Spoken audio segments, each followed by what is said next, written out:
Chapter 3 Yvonne Barnes. Granger tossed the sheet of papers onto the desktop and swung his leg so that his feet bracketed the papers. Across the desk from him, Anita Looper already had her feet up. "Okay," he said. "So much for Tobin and Garcia. Now tell me about Mrs. Barnes." Looper gestured with the remains of a poor boy's sandwich. "Give me a minute. She said around a mouthful of food. I didn't get any lunch." "My heart breaks," Granger said, but he grinned at her. He tucked his hands behind his head and inspected the ceiling, seeing not the dingy acoustical tiles, but beyond them to Soma and the gallery scene. He could see how a girl like Ruby Garcia could be drawn to that world, especially a kid from the barrio, a kid with talent. Being part of the scene, having a lover or two there, was like being on the inside looking out, maybe for the first time ever.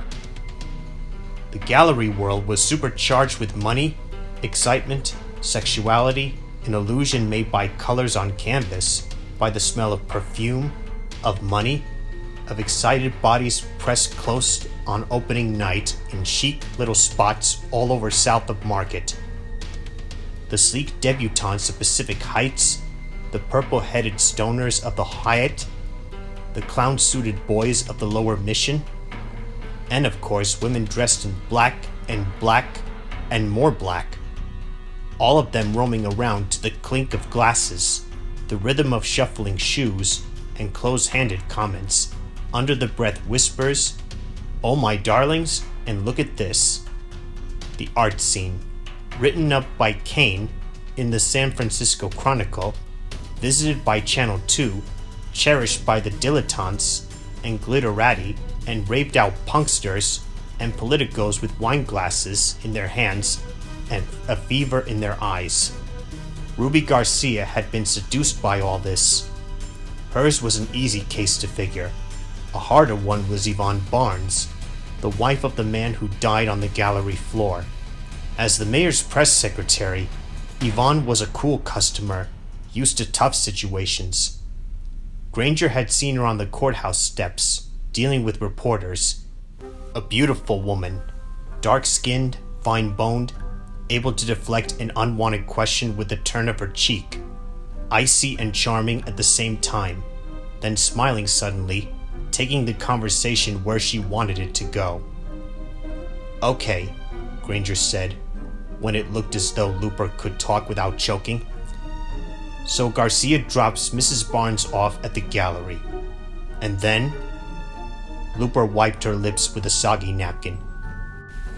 "Okay. She says she's in the alley. She turns the corner and bam! There's Tobin at the door. He's got a crowbar, and he's got some kind of yellow bundle." Granger raised his eyebrows.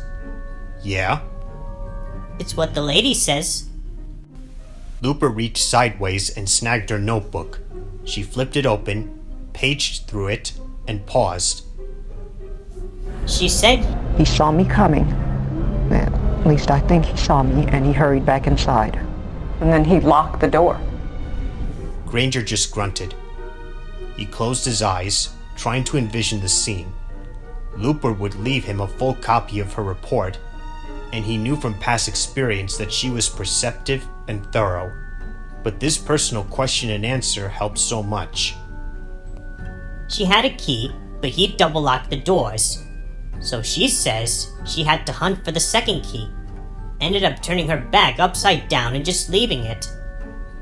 "Why?" Granger said suddenly. "She comes down the alley, she sees Tobin, he's got a crowbar and a bundle. He goes back inside and locks the door? So why does she panic? Why not assume that Tobin hasn't seen her and just bang on the door? Why dump her purse?" Looper shrugged. "You think I wasn't curious? But the lady's smooth, and she's got practice saying what she wants to say, not necessarily what you want to hear. And we know about the dumped purse. Garcia mentioned it, and I saw it when I got there." "Okay, hold it," Granger said. He made a note. Great. Alright, so she's dumped her purse. Then what? Bang. Looper said simply. Just one, from inside. I asked, she hears it, gets the door open, and runs inside. One gunshot. She's sure? She's positive. Garcia's still parked in the car. She runs inside. The door opens right into the main room, so she's inside. And she says she sees Tobin first. He's lying on the floor, holding his leg and yelling that Zach tried to kill him. That would be Zachary Barnes, counselor. Granger looked at her, and Looper grinned. Just want to make sure you're awake, she said. Yeah, I'm awake. So how did she describe him? Looper frowned and looked out the window. You know, I was all set to see a show, counselor. I mean, the woman started out in broadcasting. She's got experience with acting, all that sort of stuff.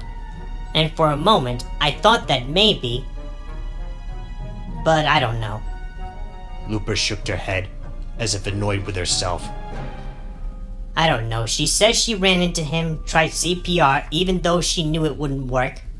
Her clothes were bloody, in the right places for that. Granger picked up the write-up of the Garcia interview. Garcia says that Mrs. Barnes started attacking Tobin. Yeah, that's a follow-up question.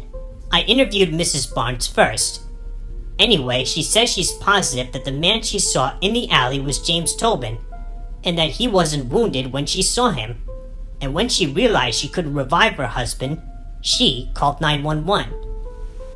Looper put her feet on the floor. Sandwich crumbs spilled off her shirt, but she ignored them. So Mrs. B thinks that Tobin deliberately killed Mr. B, says that Tobin was having money problems, art problems, and that he blamed it all on Zachary Barnes. And didn't mention that her husband had been sleeping with Tobin's girlfriend? Looper shook her head. No, she didn't mention it. And like I said, I interviewed Garcia second. Another question for follow-up. Granger swung his feet down from the desk. Okay, so here's what we've got. Tobin claims that Zachary Barnes tried to kill him, and that he shot Barnes in self-defense. We've got one body shot in the throat. Forensics ought to be back to me about that real soon. Good.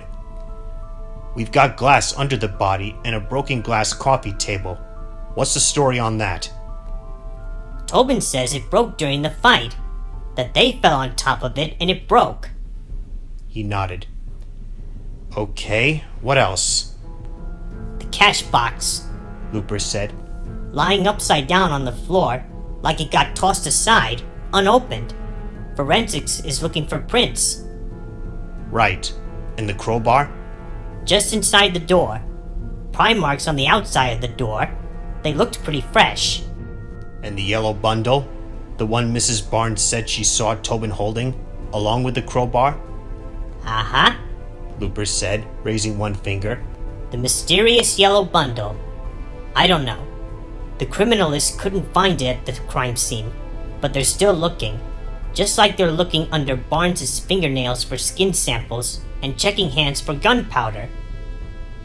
Granger looked up with interest. Whose hands? Tobin's and Barnes? She nodded. But not Yvonne Barnes or Garcia's? Inspector Looper looked at him.